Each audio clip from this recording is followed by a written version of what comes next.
The busy city street was alive with the usual chaos: honking cars, hurried footsteps, and the distant hum of a subway train. But in the middle of all this, one man stood out, a homeless black man, quietly sitting on the curb, trying to make sense of a world that seemed to ignore him. Suddenly, the flashing lights of police cars cut through the afternoon sun, and before he could even react, he was being handcuffed, accused of something he didn't do. People watched, some shaking their heads, some looking away, but no one stepped in. Meanwhile, across town in a sleek, glass-walled office, a wealthy black CEO scrolled through his phone, catching the incident on a live stream. He knew the streets, he knew the struggle, and he couldn't believe what he was seeing. The injustice hit him like a punch to the gut. Who would stand up for a man with nothing when the system seemed to have already made up its mind? This is a story about more than just one wrongful arrest. It's about power, privilege, and the unexpected ways lives can intersect. It's about a man fighting for his dignity, and another man who has the means and, perhaps, the courage to make a difference.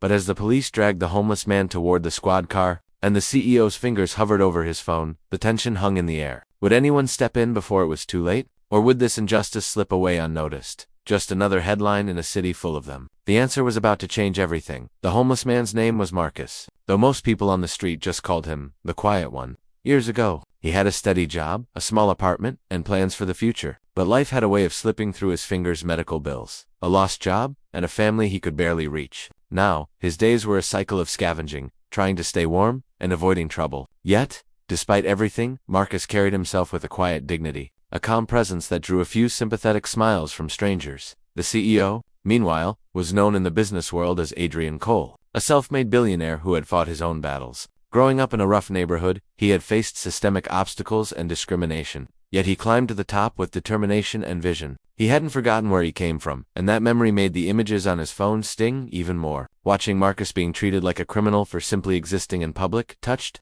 a raw nerve. As the police car doors slammed, a crowd started forming, whispers spreading like wildfire. Some people filmed, some muttered, and a few stepped closer, hesitant but curious. Adrian felt a surge of urgency. He knew this wasn't just a one-off mistake, it was part of a larger pattern that, too, many ignored. Marcus's eyes met those of a young woman in the crowd for a fleeting second, a silent plea he couldn't voice. And Adrian, on the other side of the city, made a decision that could change everything. But what exactly he would do and whether it would be enough remained uncertain. Leaving the story hanging on a knife's edge, Marcus was shoved into the back of the squad car, his hands still tingling from the cold metal of the handcuffs. The murmurs of the crowd faded behind the tinted windows, but the fear and frustration burned inside him. He knew he hadn't done anything wrong, yet the system treated him like a suspect simply because of where he lived and the clothes he wore. As the car pulled away, he glanced at the people on the streets, some shaking their heads in disbelief, others busy scrolling on their phones, detached from his reality. Meanwhile, Adrian sat in his office, staring at the live feed that showed Marcus being driven away. His mind raced with possibilities. He could call a lawyer he trusted, reach out to news contacts, or even go down to the precinct himself. But each option carried risks. The police were already defensive, and interfering could backfire. Still, the thought of leaving Marcus to face this alone gnawed at him. This wasn't just about one man, it was about standing up to a system that often overlooked the vulnerable. Across town, Detective Harris watched the same scene unfold from his squad car dashcam. He had been on the force for 15 years and prided himself on fairness. Yet he knew the perception of bias hung over every interaction. Harris had questions of his own. Why was Marcus singled out? Who had called the complaint? And was it even accurate? The deeper he dug, the more he realized the answers weren't simple. As Marcus sat quietly, the hum of the city outside mingling with the low rumble of the engine, tensions built on multiple fronts. On the street, in the office, and inside the precinct, everyone's next move could shift the story entirely. But no one knew if it would lead to justice or something far more complicated.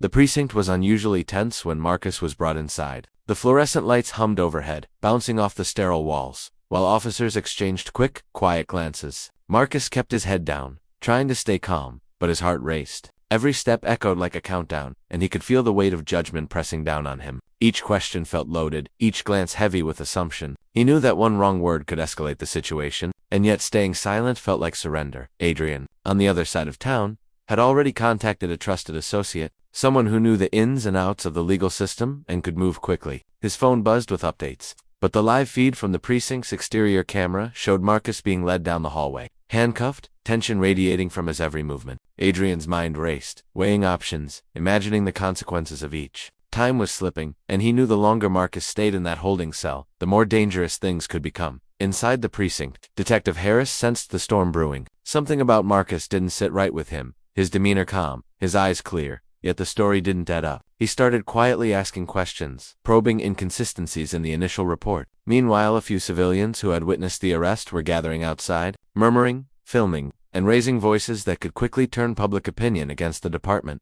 Every perspective: the homeless man wrongfully arrested, the CEO ready to intervene, the detective questioning the official story, and the crowd waiting for answers was converging. The tension was electric, each moment stretching longer than the last. No one knew who would act first, or what the consequences might be, leaving the story hanging on the edge of a breaking point. Just as the tension inside the precinct reached a boiling point, a new development turned everything on its head. A call came in from a witness claiming they had actually seen the incident that triggered Marcus's arrest, but their story didn't match the official report. Instead of a crime, it was a misunderstanding involving someone else entirely, yet the officers on duty had already acted. Detective Harris's eyes narrowed as he realized the chain of errors was deeper than he had imagined. Meanwhile, Adrian, watching the live feed from his office, received a notification that complicated things even further. One of the videos circulating on social media showed Marcus being confronted not just by police, but by someone from a local business who had a personal vendetta. The clip was short, grainy, but enough to spark outrage online. Suddenly, what seemed like a straightforward wrongful arrest was tangled in a web of assumptions, rumors, and miscommunication.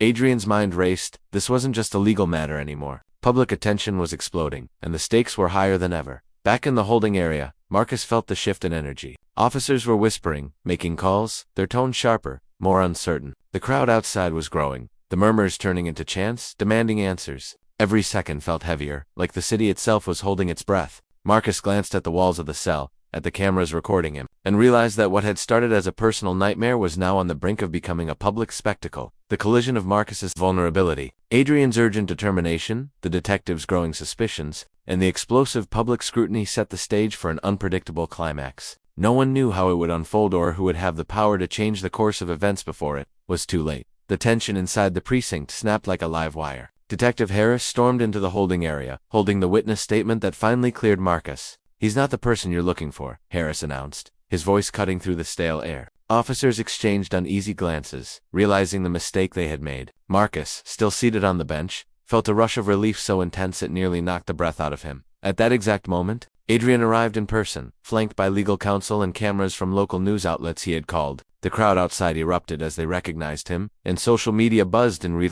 Adrian walked straight up to Marcus, placing a reassuring hand on his shoulder. "You don't deserve this," he said, his tone firm yet compassionate. Marcus looked up, overwhelmed, as a team of lawyers immediately began the process of securing his release and addressing the wrongful arrest. But just as Marcus was escorted out of the precinct, the final twist hit. One of the civilians who had recorded the arrest approached Adrian with a shocking revelation. The video circulating online had been edited. A mysterious figure, hiding in the background during the original incident, had manipulated the footage to frame Marcus. The crowd gasped. Adrian's eyes hardened. This wasn't over. Even though Marcus was free and the wrongful arrest had been corrected, a larger conspiracy lingered in the shadows, threatening to pull them both back into a fight for justice.